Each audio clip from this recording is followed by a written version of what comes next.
Good day everyone. So today we're gonna tackle about priority queue.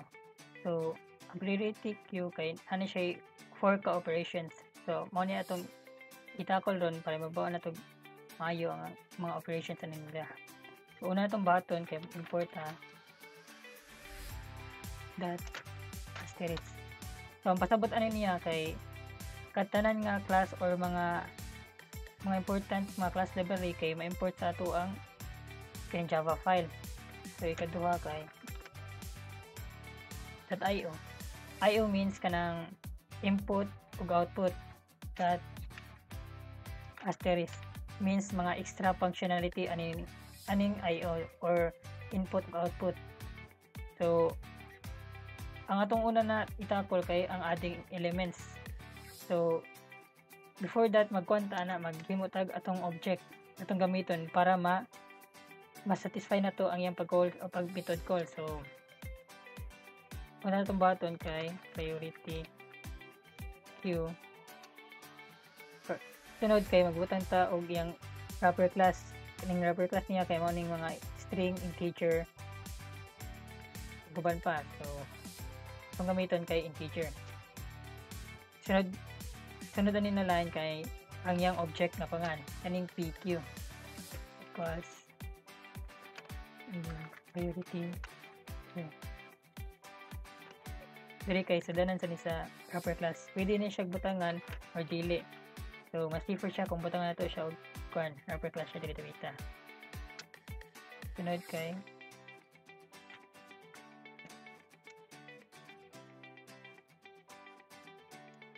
mag-create ta og loop for loop na to.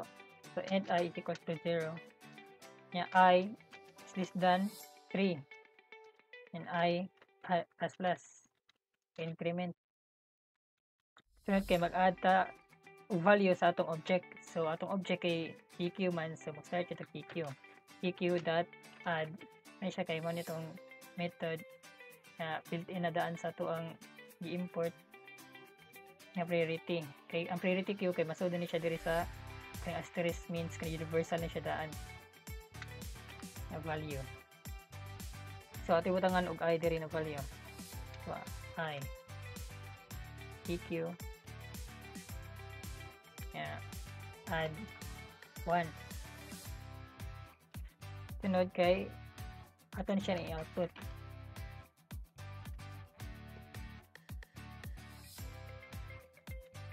Nya tibutang ang yang object. So may tabuan niya sud sa for loop. So PQ ang una natong statement nga PQ.add. So I tong I kay pila man tong I na initialize na daan, so 0. So una na masud na sa to ang object kay 0.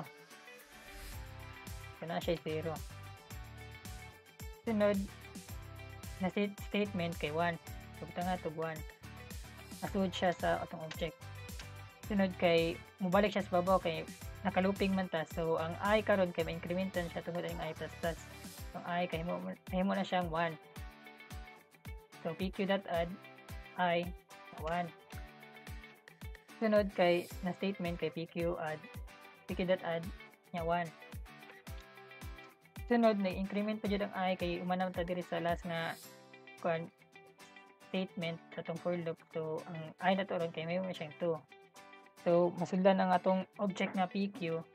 So ang I na to kay 2, so atong ibutang ma-store siya sa atong object. Sunod last kay kaning 1. So ma-store siya. So maura na iyang stored sa iyang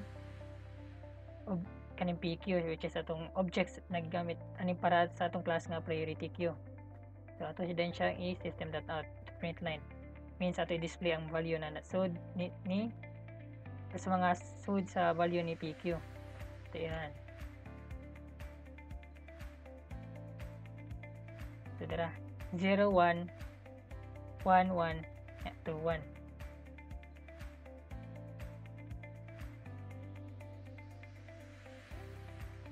So ang next natong itakol kay ang removing element. So kung magamit og priority queue, ang iyang syntax na atong gamiton kay kining remove. So diri ang statement or ang value nga atong i-remove. So import sa tag mga essentials para sa tuang Java program. So tag import na nila.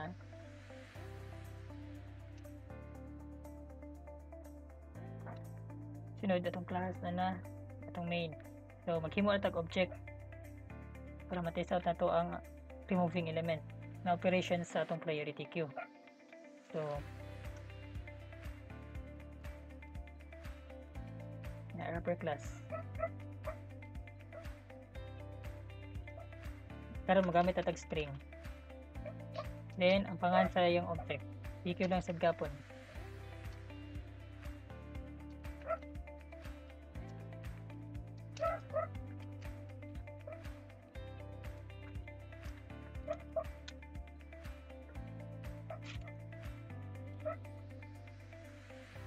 Sunod kay mag-add ta og mga value sa atong object.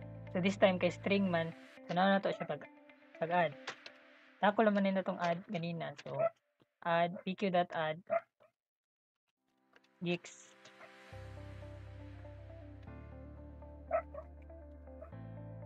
then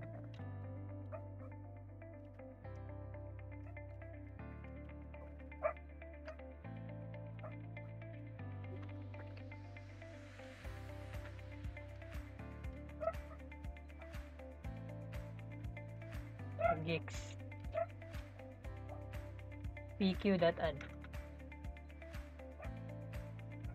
So ato sa siya i-first og tanaw na to kung unsa yung initial nga value before siya na kon remove.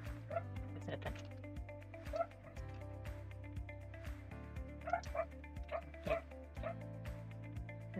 Ato sa iran siya kadiyot. So mo ning value niya na inaro ni PQ. So 4 gigs o gigs. So priority queue man siya. So F kay mas naguna mo siya sa kaysa G. So mo ni ang kuan yung format na 4 gigs o gigs. Sunod kay aton mag-try na ta sa ato ang kuan remove. So gamit ta pq.remove. Sa atong i-remove kaning gigs. Ito na i-remove. Kanya siya na.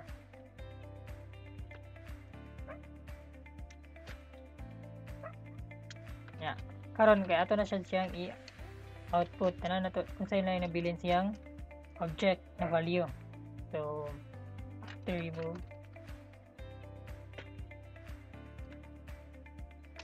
plus pq.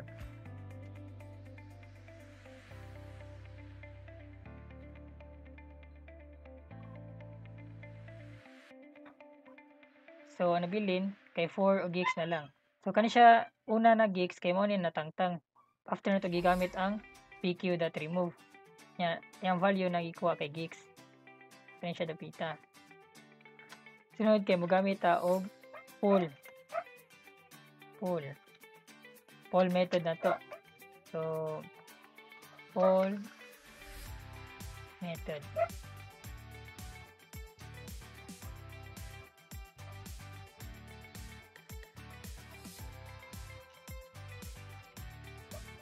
So unsa ning pull? So ang pull kay mao ni siya ang makuha sa tingaonan nga value sa atong queue. Kay atong queue kay LIFO man. FIFO. So first in o first out. So ang tingaonan niyang gikuha. So mo ni gamit ang tag pull. So ang ma-output ani niya ron kay 4. So try.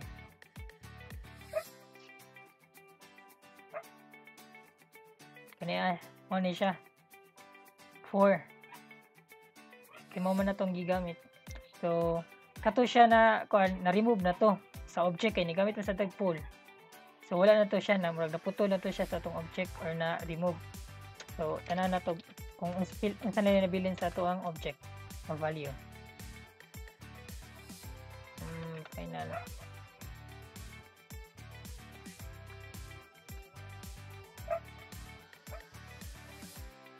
PQ. Tangirahan kay ang may bilin kay gigs na lang, which is kani. So mao ni siya nabilin. So mao na ang pag-implement sa ato ang removing element or kaning gamit ato nga remove na method sa ato ang priority queue na class.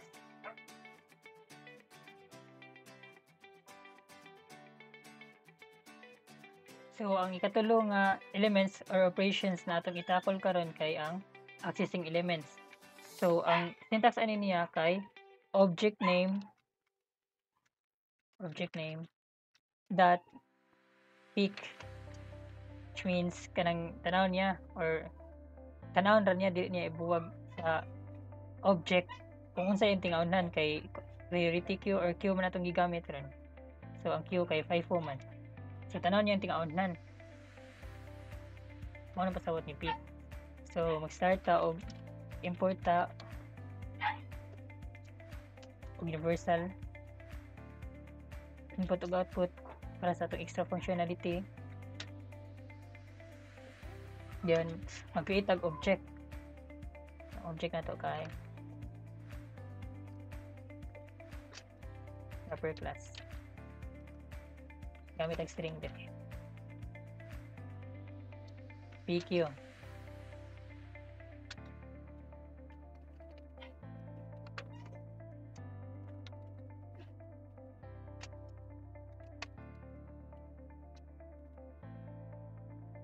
String din.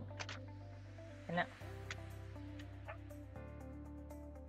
So, mag-add sa taog mga elements sa ang object na PQ. PQ.add. So, itong i-add kay gigs. So, siya butang code, double quote kay siya. Element string mo siya. PQ.add. 4.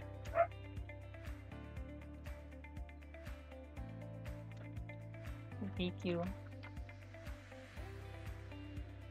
add x ya ato itanaw ng output.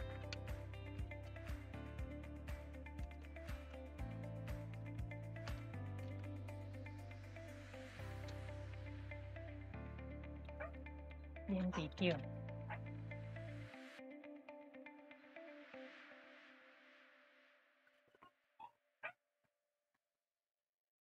sige pa.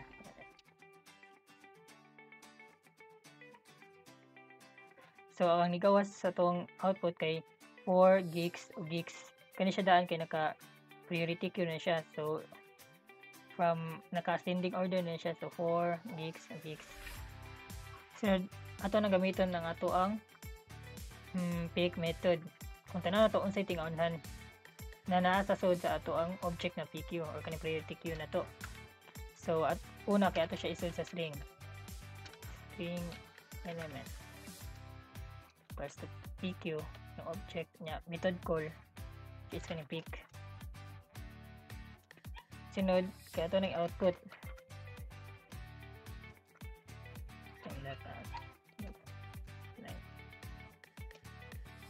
access element layer na siya atong pull method kanina. Ang pull method kay iyang gibuwag. Ang access element iyang tanawon ang kung unsa ang tingawhan sa object na gigamit. So element. So yan yung declare string element.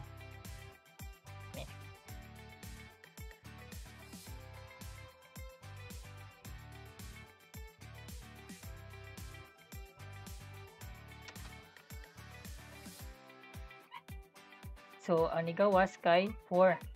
Kay mo may tingawnan na diri sa tingawnan na sa atong priority queue. Yang pick mo yang gitan-aw yang gi-access ra. So mao ni ang access elements. Ang kani siya pwede sa ni siya diretso na lang sad kung di ka ganahan maghimo og variable. So mo lang ang system.out print line pq.pick. So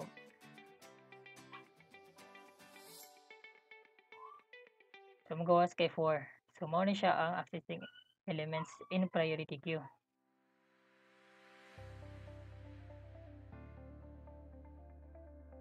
So last na atong itakol sa elements sa priority queue kay ang iterating. So iterating means kanang magbalik-balik siya perform sa iyang program. So una tong bahaton kay mag-import ito tag mga utilities like asterisk means universal, then input and output,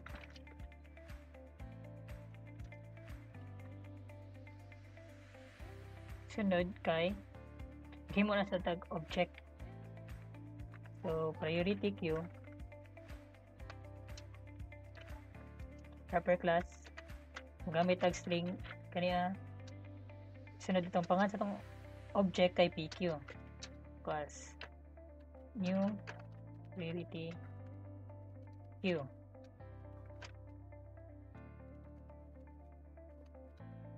String kana. So sunod itong button kay mag-add ta sa ato ang object.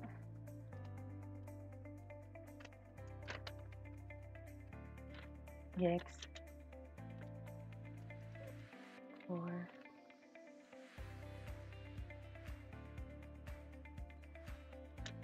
pq.add gex.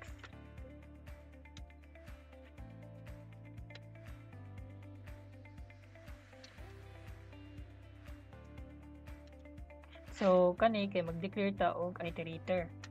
Iterator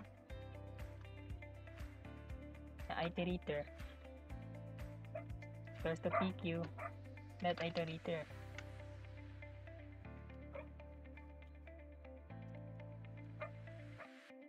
So kani iterator kay built-in na siya sa ato ang priority queue.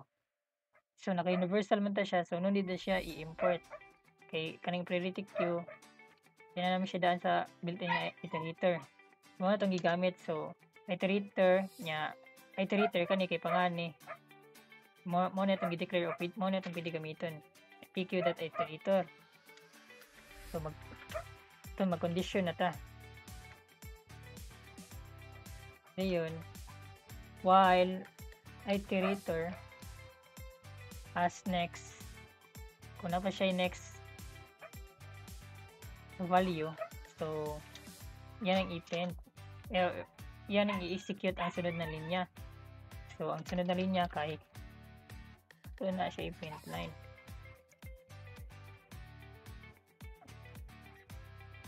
At na itong gamiton iterator in that next.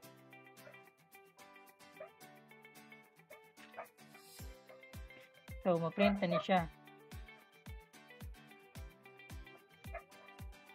So ang value sud ni PQ, which is itong priority queue kay 4 gigs to gigs.